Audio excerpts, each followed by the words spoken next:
What's going on, guys? It's your boy Beats by Ash back at it again with another banger of a video, and today we're going to be talking about my top picks I would recommend bringing to the upcoming online and offline One Piece regional season. And I'm doing this because on my last video I asked you guys to get that video to over 100 likes in order for me to bring out the goo, and you guys blew that out of proportion, so today I'm going to have to perform. Thank you so much for that, but before we get into it, I want to bring you to your attention a couple of major announcements you are not going to want to miss. Number one, I have an updated content schedule for you guys. Currently, I'm going to be bringing you guys one long-form content video per week, i.e. something like this, maybe a podcast, maybe something different, at least. Potentially a deck profile, just depending on what's going on at the time and how much time I have available. But to compensate for that, I will be releasing minimum one short per day. We are currently working on the Patreon, guys. I'm going to have several tiers. One of them is going to have to do with requesting a specific video of me, something of sorts such as including one coaching per month, maybe a deck help, or maybe general discussion, priority over other people in the Discord for answering questions. Oh, and if you're not in the Discord, make sure to join the Discord at Beats by Ash Official. Link will be in the description of this video. That is another one of the places that you can reach me. I have created a updated Google form where you can contact me for coaching. Check out the coaching channel of the server if you're interested in getting better at the game. Shout out to my boy Sage for helping me with that Google form, and as well, shout out to him for getting 10th place in one of the online regionals, as he is one of the students that I did with my coaching.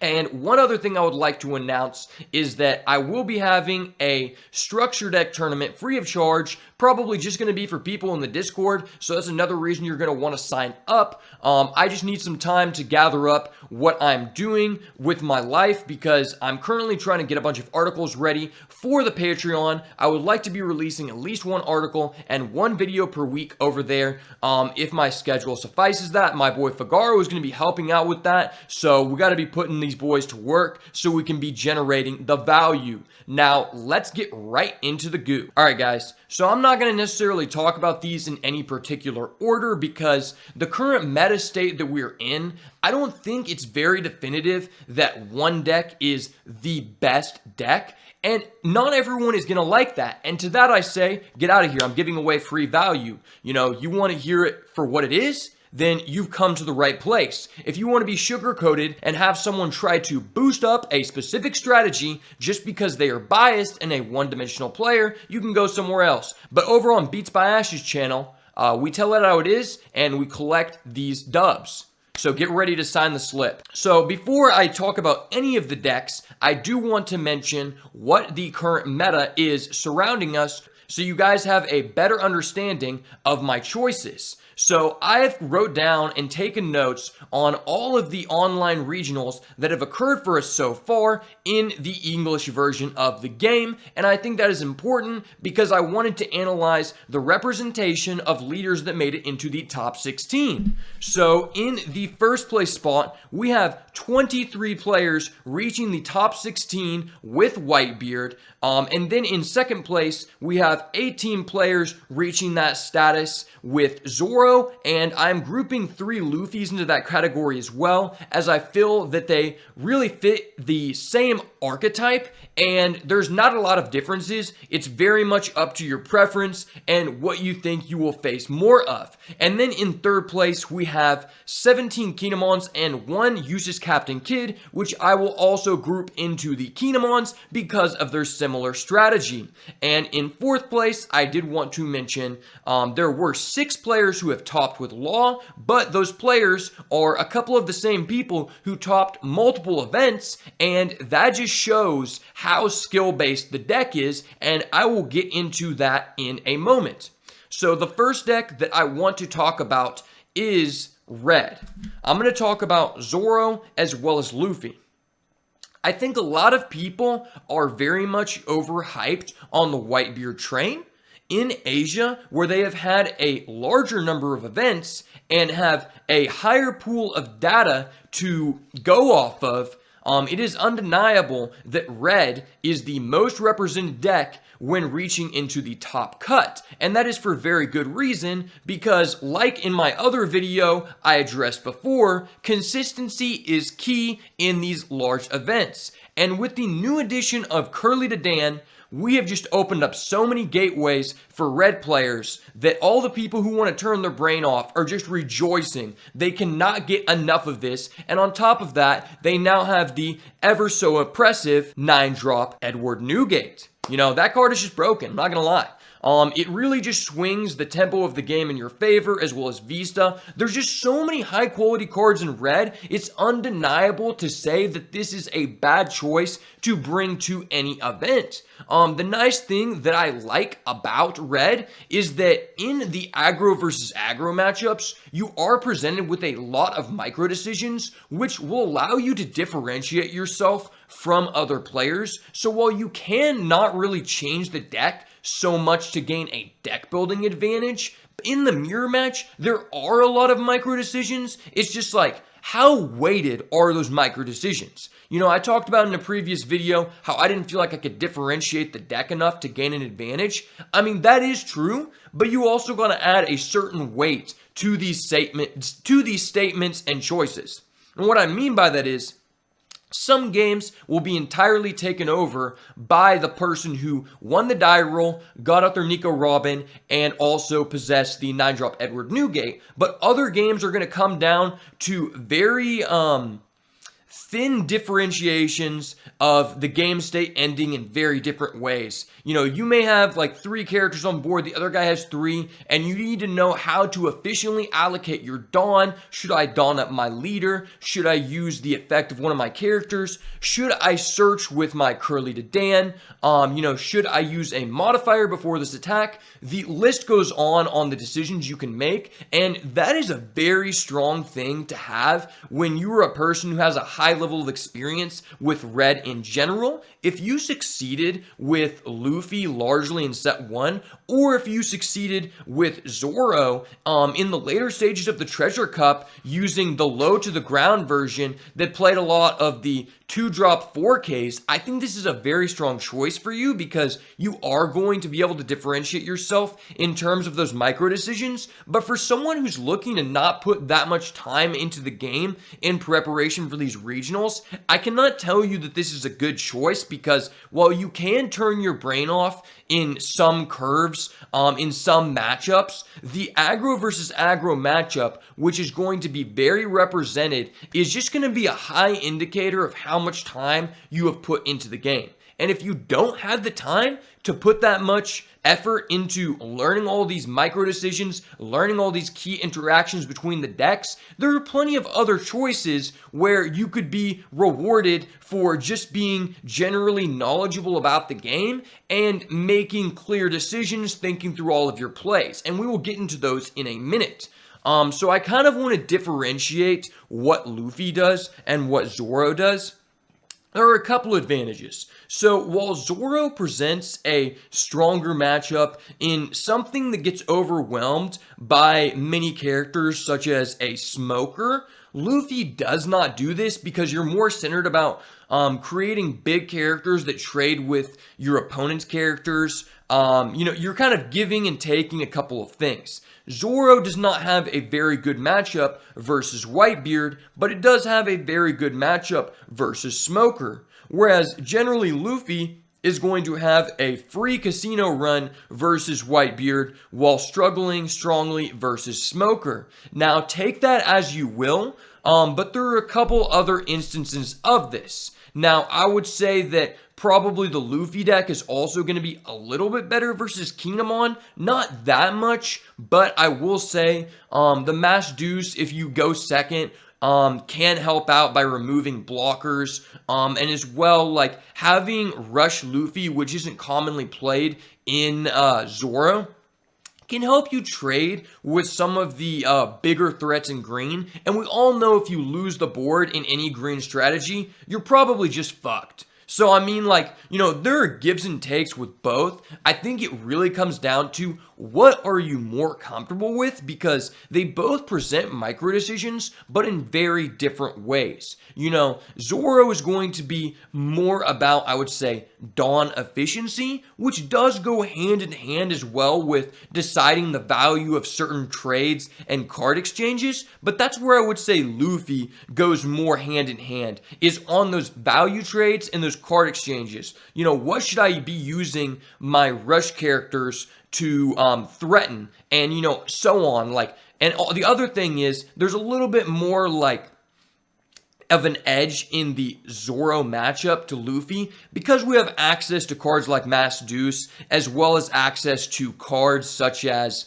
Gum Gum Redhawk. Since our leader does essentially give us a free Dawn, we can afford to save up 2 Dawn, where Zoro ends up spending a Dawn every turn. Both very solid options, and like I listed from the notes I took about these tournaments, red is super highly represented, either being in the form of Whitebeard or in the form of Zoro and Luffy, which Luffy presents a fair matchup versus Zoro and a very strong matchup versus Whitebeard, and hence why I tend to lean a little bit more towards that strategy in general. But Zoro does have another advantage, which is gaining a different kind of value from these 1-drops. So Curly to Dan is much more likely to become an attacker in the Zoro deck, since we are always investing a resource into our leader and we want to go very wide. Whereas Luffy, you know, I might want to allocate that Dawn to my rush Luffy. I might want to use it on something that presents a removal from my opponent's board.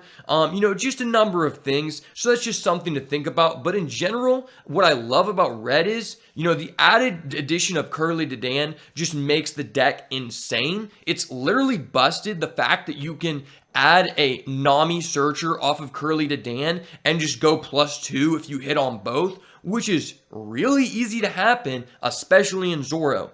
Typically, you're going to have more targets for your Dadan in Zoro because you have access to the Sunny-kun and maybe the Madara. You know, there are a couple more options, but either way, both strategies are very consistent, making them a very strong choice, but you will see a large amount of mirror matches based off of pure representation, so you need to make sure you are comfortable with the strategy before taking it to a large event.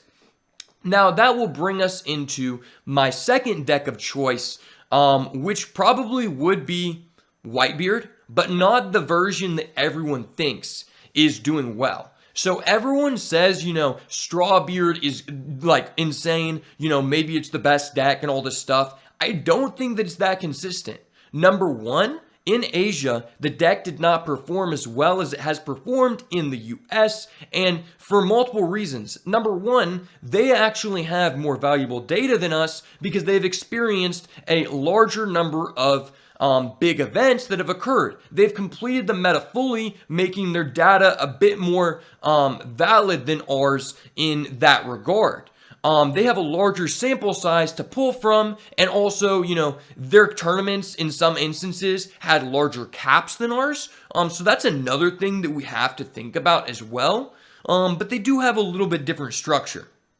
So the advantages to Strawbeard are like, okay, yeah, you do present yourself a good matchup against Zoro, against Kinemon, you know, pretty much all fair matchups across the board, and you have a little bit of added consistency with the Nami package, because we can access, you know, a large number of 2Ks, we can access both of our events, which have become a solid staple in the strategy no matter what version you pick, either the Guard Point or the Radical Beam, and oftentimes it seems very crucial in order for you to not just straight up die to have these cards in your hand.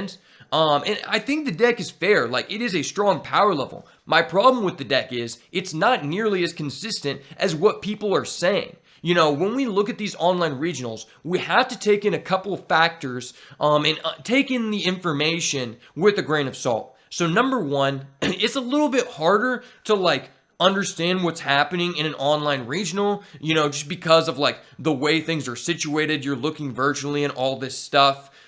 So it's kind of harder to understand like as much as you would in a real game. I know some people will debate me with this, but it's really not the same thing. It's harder to, like, you know, remember how many cards are in the guy's hand at all times, you know? And there's always just something in the back of my mind coming from Yu-Gi-Oh! And understanding how illegitimate the online events became, where top people were actually just found out to have cheated, that it's hard for me to, like, you know, equally value these top cut placings in online events as to in person, because I just think it's a more skillful achievement to win in person, not taking anything away from anyone who won online or accusing them of cheating. But, you know, those are considerations whenever we want to weigh this data, and we have only had online events. But in general, it's just like, you know, this game has something no other game has, which is appealing to a casual fan base. Since anyone can beat anyone, you know, legitimately, number one, based off of core mechanics, number two, doesn't matter what deck you play, the game is not so consistent where you open up an insane hand every time, so people can play, like, more casual tier 2, tier 3 strategies, and still see success. And so in these online regionals, it is more potentially possible for you to go against a casual player base than every person being an Omega Sweat. Number one, because the tournament was capped, and I know not a lot of the best players were able to get into it, but also just because some of the people who just like to play at home but have anxiety about playing in big in-person tournaments would be more willing to play online. And that just creates people who are either newer to the game and don't understand how to play against Edward Newgate as much, or people who are just more casual in general. And I think there probably was not a lot of plays being made perfectly against Edward Newgate, and that attributes to the large number of tops with the deck, because in my experience, there are some hands, no matter which version you play, where if you open too many events at one time, you just automatically die if the guy can, like, you know, sense what cards you have in your hand and makes the correct read. He can just go for a push on a turn where you had to play out all of your Dawn and you have no way to defend yourself. And it gets even worse when you hit an event in the life and you have no Dawn to play it. It's just like, it's overall very risky for me to say that you will consistently win with the deck across a number of regionals, and people be like, oh my god, the Nami package makes it so consistent. Okay, well then why don't you just play a red deck with Curly to Dan? If your entire thought process behind playing the deck is playing the most consistent, high card quality deck available, dude, play fucking Red Zoro or Red Luffy, because you get access to both searchers, or even Law. You know, it's just like, in terms of what we saw do well in set 1, Eustace Captain Kidd won so many tournaments because of it having the 2 infinite value searchers. And now we have a new searcher, which lets us add a searcher that's not itself. That's literally insane. On top of the fact that the card quality of the cards you can search are also insane with Nami, and you can add Gordon. And Gordon has just been proven to be freaking broken. You're just adding another level to these, you know, free removal cards such as Vista, Nico Robin, 9-cost Edward Newgate. You know, I could go on. But back to my point about why I'm not a fan of the Strawbeard version. You know, I don't know if this just isn't obvious to anyone, but if you go against someone who's playing the Moby Dick version and you know that they're playing the Strawbeard version, they're fucked. Literally, it is so impossible to win with the Strawbeard version versus Moby Dick that it's laughable. So if you actually want to do good, based on representation, I think we're going to see a couple of people just straight up cheese out wins and at least go 6-2 in some of these events, like continuing forward if we see high representation of Whitebeard. Just because they're playing, you know, Moby Dick, I think they can do good. Because it just directly hard counters the Strawbeard player, and at this point, no one is playing Moby Dick. You know, maybe there were a couple people who topped, but I'm not going to look too much into that because the majority of people are just like honey dicking the Strawbeard variant. So if you're, you know, just like a G and you're going to come out there with Moby Dick, it's like, bro, you're just going to clap, you know? Sign the slip, bud. You know, it's over. It doesn't matter what someone's going to do. If I have Moby Dick, I'm just going to be able to push for lethal. In addition to that, you know, Marco is just crazy in the matchup. You know, there's just a number of things that go on and why you cannot win with the Strawbeard variant versus Moby Dick. And I think it's very easy to just be like, okay, I'm playing the Moby Dick variant, I'm going against a guy, I don't know what version he's playing, I'm just going to assume he's playing the Strawbeard variant. Literally everyone is riding the deck, and I think that's a very fair assumption. I think that can take you a long way. On top of that, I see a lot of similarities behind what the Moby Dick variant does that are very similar to what the Kaido deck does, and Kaido has been a deck the entirety of set 1, we saw it do well across a number of tournaments. There was always that one or two guys who played Kaido and won. You know, the mirror match isn't the best in Kaido, but if you go against, other people, you have a 50-50 matchup to beat anyone. And that's very similar to the Moby Dick variant, except you don't have to draw your stage card on the very first turn. You can draw it at any point, you can hit it out of life, and use it as a trigger. Literally crazy. And versus the control matchups, where the guy's only presenting one threat per turn, has no access to rush cards, such as a Doflamingo, Marco is just so busted, man. Like, they have no way to out it, and you're just protecting your health total every turn, allowing you to sit at 0 with these big bodies and just punching the other guy in the face. So I think the Moby Dick variant is very underrated. I don't think the Strawbeard variant is that much more consistent. I think with both decks, you always have a chance to just lose straight up by having too many events in hand, and you can't cut those because they're insanely busted, and they're what allows you to play at 0 life. So in my entirety, I think that Whitebeard is a fair choice to make. It's just like, you got to get a little bit lucky because, it is an 8-round tournament, and that's why I would put my bets on going with a Moby Dick strategy and just hoping I go against a lot of Strawbeards based on analytics. And if I do, I'm kind of mitigating some of the RNG of playing Whitebeard anyway because it's just a free low matchup for me, The only way they could potentially win is if they went first and they went back-to-back 9-drop Whitebeard. Literally the only way. But you could say that about a lot of decks. You could do that in Zoro. You could do that in Luffy. Anybody who's playing 9-drop Whitebeard. But that finishes up my point on Whitebeard. Overall, I think it is a fair choice. And then into the next deck I want to talk about, I've got a couple of decks in this category because I think that they are very strong for a similar reason.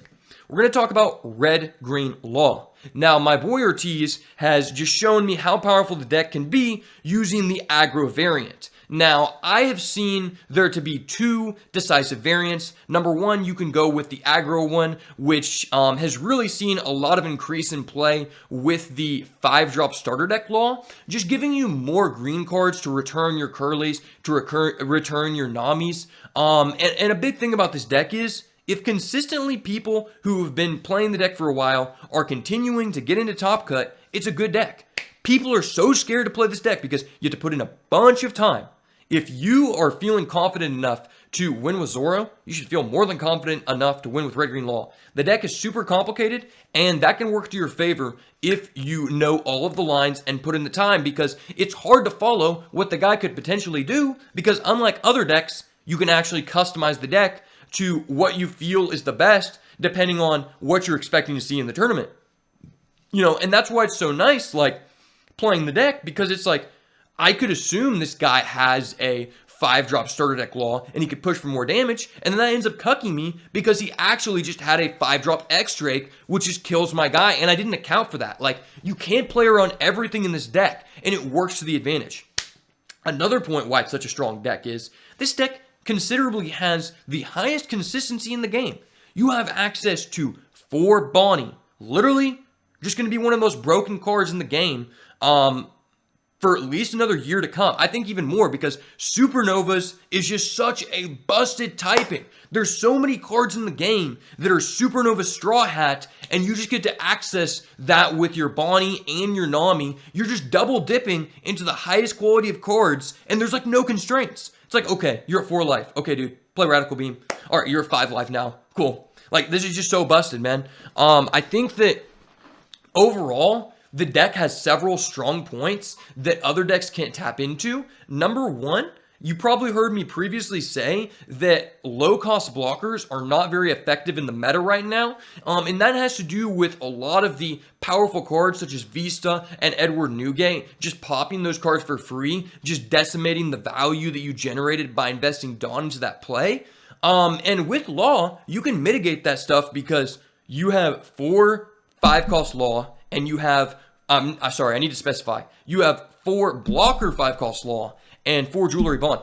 And this is really nice because people have to invest a Gordon and a Vista effect to kill it. So you actually have real blockers. One of the only decks with real blockers. In addition to that, you have access to the most one-drop blockers out of any deck. And that is really nice because you're kind of mitigating that effect of, those Vista effects running around. Because if you can put out multiple at one time, it doesn't matter if the guy pops one, he's still not doing shit, And in that regard, it can be really beneficial for you to utilize the 8-drop Captain Kidd in this deck because it can take a lot of people by surprise. Number one, you can cuck over the Doflamingo players like me. There are other decks that just can't answer it, such as Kinemon, and since you have access to the most blockers in the game and the most real blockers, you're going to be able to protect that shit. There's so many combos with the 8-drop in that deck, and you can get away with just playing 1 or 2, and since you have so much searching capabilities,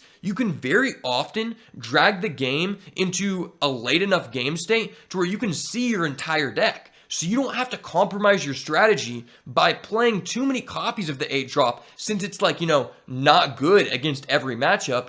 And considerably, it's really bad versus people who have 9-cost Edward Newgate. You're kind of mitigating some of the risks that are required to take in another strategy, such as Eustace Captain Kidd Leader.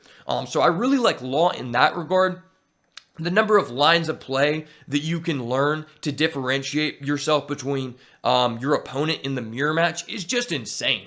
You're able to compensate for so many losing factors, so many factors that would normally just allow the other guy to beat you purely off of matchups and how interactions work, just because there's such a skill gap with what you can do. I've been trying to learn the deck myself, and even I struggle at, computing these plays in my mind in a reasonable amount of time every turn, and I can only imagine how that feels doing that over the course of 8 rounds, and then you get into Top Cut, and you haven't gotten to meal break the whole time. If you can do that successfully, and you have enough discipline to put in the time, you are going to see rewards. So I highly recommend this deck to anyone who just wants to put in a lot of time in the game and feel rewarded by it. Because, some people will get very discouraged by not getting a top at an event. They're like, dude, I spent so much time on the simulator. How am I not getting better at the game? And to that I say, go check out my Discord. Message me at BeatsByAshOfficial to get your game up for coaching. You know where to find it. But in other regards, I'm just saying that some decks you can't really do that with. You can't increase your skill to a point where you're winning losing matchups. It doesn't matter how good you are with Black Smoker, you're always going to have a losing matchup versus the Zoro player who goes wide. So that's something very much to consider when choosing your deck choice, and also just choosing how you react to losses, because a big part of reacting to losses and becoming a better player is just what you gain from it, And when you lose with Black, I would say that in some matchups where it's super straightforward, there's not a lot you can gain because it's a very simplistic strategy in the sense that I want to play the card that is going to be the most dawn efficient for this turn and going to allow me to extract the highest amount of value from the board. Whereas in Law, you're just like, okay, hold on, let me take an Adderall. Shambles, beep, beep, beep, shambles, boop, boop, boop. Enter the code. A, B, enemy controller, go! You're just doing all this crazy shit. And honestly, the other guy's just going to be like, what the fuck is this guy doing? I don't know what's happening here. And that just allows you to just turn so many games in your favor. And I love that. Coming from Yu-Gi-Oh!, my friend Ortiz, he always makes this analogy that the deck is similar to Pendulum, which is honestly a really dumb analogy because I really hate Pendulum, so I don't want to give him credit for that. But in general, if you like playing combo decks in other games which had less constraints on what you could do per turn, such as Yu-Gi-Oh!, then I think you would really enjoy this deck. And your skill set from those other games, such as Yu-Gi-Oh!, will really benefit you with what level of play that you can reach in a short amount of time, as long as you're putting in the hours and understanding the matchups. Because all in all, you can go 50-50 in pretty much every single matchup with the deck. And that's one of the key indicators that I'm looking for when deciding what deck I want to bring to one of these events, While I don't have like a huge advantage against certain matchups, such as like Luffy, where you're like, okay, I should probably just beat the Whitebeard player every single time. I do just have the capabilities to beat anyone in the tournament with Law at any given day. And it's realistic for you to say that. And I love that because personally, I think the meta is way too diverse for us to divert a large portion of our attention to just countering one deck. And that's super nice about this format because it makes it complicated to solve and it adds more value to these discussions that we can have together. So I'm very much enjoying that, and I very much would love to get better at red-green Law. And I've helped other people get better at the deck. It's just overall so fun to help other people with it and help yourself because you can learn something each time you play with the deck, and that can't be said about every strategy. But my point about going 50-50 in every matchup brings us into the next deck I want to talk about. Remember I said there were a couple decks I would put in the same category, and another one is Kaido. A lot of people are writing this off. I've mentioned several times the deck has a very weak mirror match in my opinion, but we've gained several tools in this set that people are disregarding. Number one, I want to bring up the fact that if you're the only Kaido guy in the tournament and you don't see any other Kaidos, it's like, dude, you're just free roaming. And also, people don't know how to play against the deck as much as they might know how to play against other popular strategies because it's not seen very often. In set 1, my locals saw like 75% Kaido for like 5 weeks straight. And it was like, what the heck, dude? And now it's like all those people, they just disappeared. They just got their honey dick for Whitebeard and correlated Dan, and they just disappeared, dude. Like, somehow their purple decks just got put in the recycling bin, I guess, But anyways, I think that the deck is super strong because you can go 50-50 in every matchup, and now you don't have a horrible matchup versus Zoro. Hell's Judgment is an insane card, and this card is going to continue to have so much value going forward. One of the highest longevity investments that can be said about any card in the game. And if this card was high rarity, such as an alt art, I would totally invest in that card because it's just something we can see having utility for years to come, at least the next couple formats, because you're paying 2 Dawn. Mind you that the return Dawn effect is a fake cost in the Kaido archetype in order to potentially stop 2 attacks. On top of that, if you're playing against Kinemon, a very popular strategy in these large events in the Paramount War meta, you can stop 3 attacks. The guy attacks with his 8-drop Kozuki Odin, you reduce it to 5k, and he doesn't want to untap it. That is literally insane. And I think that that's a huge point that not a lot of people are valuing about Kaido is the green matchup is literally crazy. You thought that Kaido was good versus Eustace Kid in set 1? Kaido was insane versus Kinemon. This Impel Down package is crazy. People really still think that if you don't open Island, you automatically lose the game. With the Impel Down package, in the new additions, such as our 1-cost Searcher, Hannibal, also our Jailer Beast, and our 2k Little Sadie, we're just able to potentially flood the board in the early game enough to not die to play our threats in the late game, which compensates for us not opening our island. Especially, there's just so much value in putting out your Hannibal on turn 1, just to attack all the low-cost characters in the game, such as a Makino, which just literally requires any attack. And that's always been a problem for Kaido, is that you can't present so many attacks on the board in the early game to deal with these small threats. So with the Impel Down package, we actually have a chance against the rush aggro strategies, which we've seen to be super popular.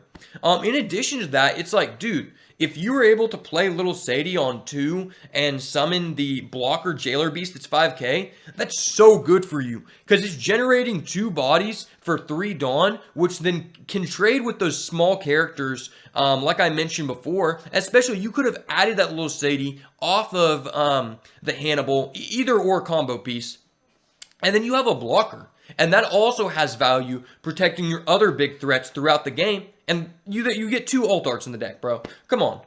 Kaido needs some love. The deck is really, really good. You know, I remember reading an article about this guy who did really well in Asia. He won a championship in set 2 by playing Kaido, and he very highly regarded the deck because he said, I've got other things going on right now. I think he said he had school and military service, and he ended up getting to the finals in that championship event, which qualified him for Worlds or Stage 2 of some other thing. Either way, he performed amazing, and his reasoning by bringing the deck was because he was busy doing that other stuff. He didn't have time to learn the meta, and he felt that Kaido could go 50-50 in any matchup, and that could not be any more true. The added consistency of the Impel Down package is super underrated. And you got to think the Hannibal can also add Hell's Judgment. Hell's Judgment is so broken. I cannot restate this.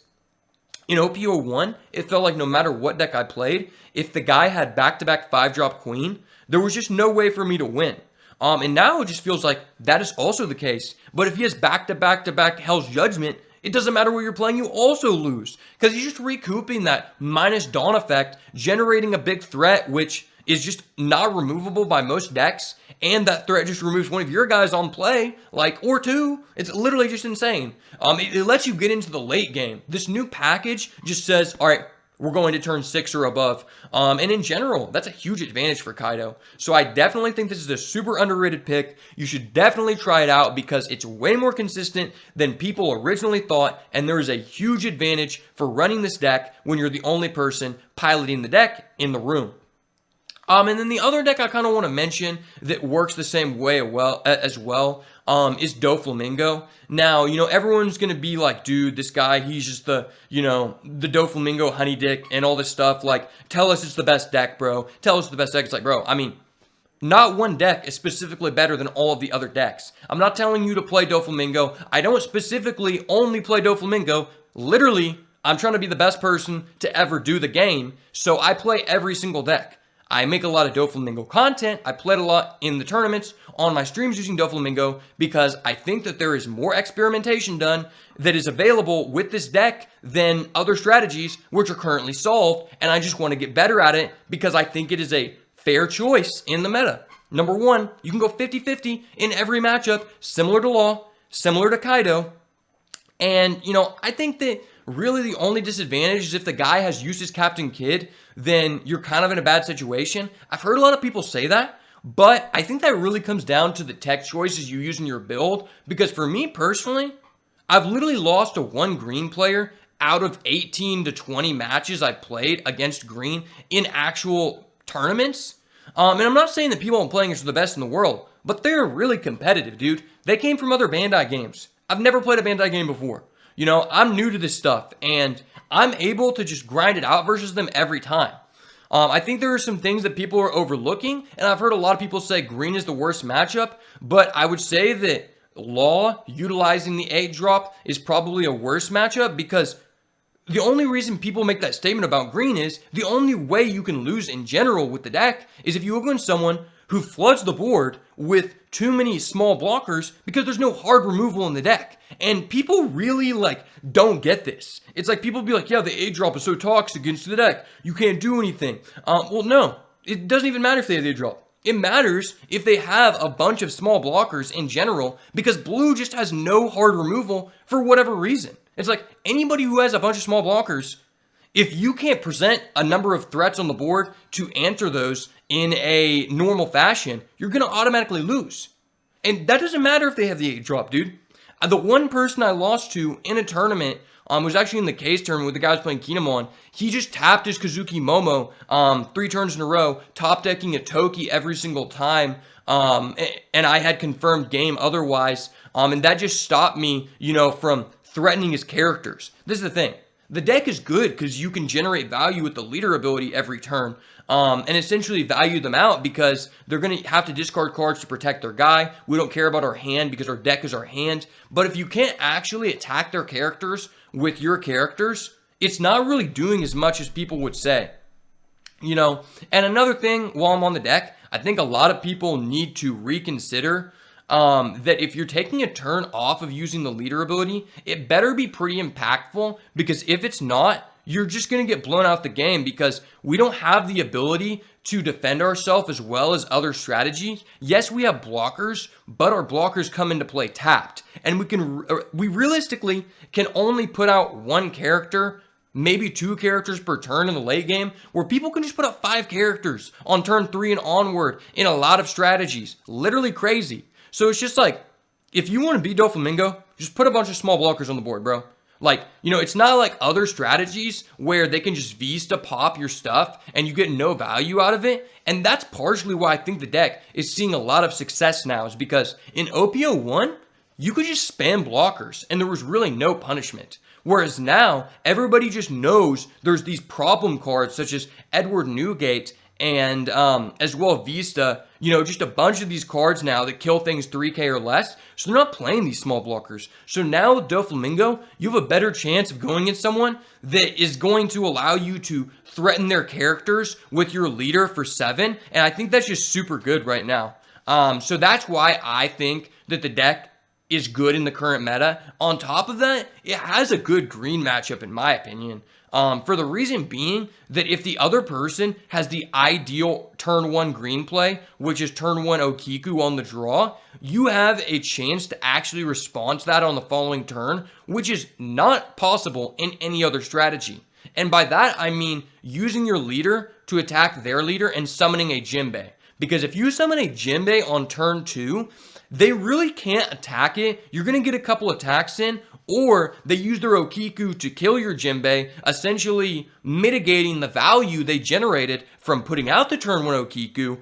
And when you remove those incremental Dawn advantages that Kinemon gets in the early game, it's basically just a vanilla leader at that point. And that's one of the main reasons why I have liked the deck now, because I took a large break from the deck, and I just discovered that interaction very early on, and I felt like it was, really applicable across a lot of matchups, because red and green are the 2 best decks, and even more so, like, I wasn't even playing it for this reason, but it's just so free versus Whitebeard, because we can generate a guy and attack their leader for a low number every single turn.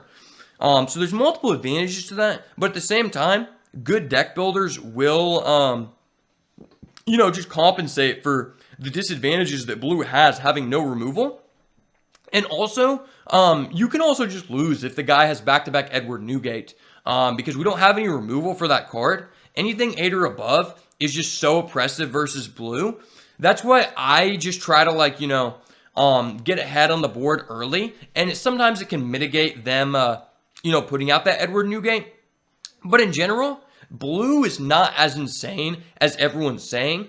I just enjoy the deck, and I think that there are things to discover with it, so that's why I'm playing it. But in general, if it was more solved, like more widely known, like all the implications of like specifically Jinbei, because Japan got that card in a magazine promo at the end of their meta, and there's not a lot of like, concisive results about the deck, I probably would just go to law, because I just want to figure out the deck. In terms of like, what I like to do is find a deck, win with the deck as much as I can, then I move on to the next deck, and it's like solving a puzzle for me.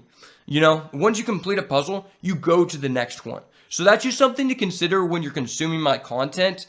But I think it's a fair choice, It fits in that category of you can go 50-50 in pretty much every matchup, but people can build their decks to beat your deck, and you have to consider that when you're looking at analytics and how you build the deck. But it is also a deck in that similar fashion to Law, and this is also a little bit applicable in Kaido, where you can modify the deck to a build that you think is good in the current meta, because there's enough options that are, of similar quality to warrant saying, this isn't necessarily, the decisive best build. Whereas if you're playing red, it's like, dude, there's just a certain amount of cards in red that are in a class of their own, and you're just going to max out on all of those. There's a couple different ways you can approach the deck building process with Doflamingo, with Law, and with Kaido, and I think that's something that people can really take advantage of in the current meta. So I think that's going to wrap up all of the choices that I have for you guys that I would personally consider using at these events. Now, that doesn't mean that other options are off the table. You can win with any deck. And I encourage you to find out a strategy that works for you, that other people have not immediately decided this is the only way to play the game. Because a lot of people in this community just straight up neg deck people from the Asian community. And I get it, you just want to win. But if you're going to be dissatisfied that you're not performing like you would like to, then you need to find ways to innovate the game.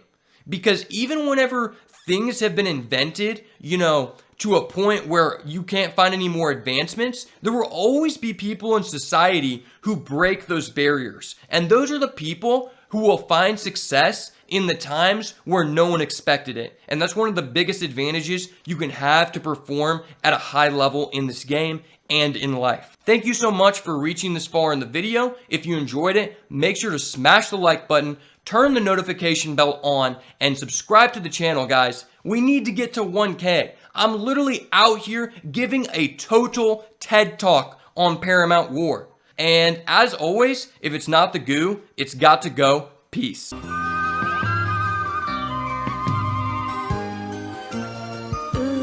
is that indigo?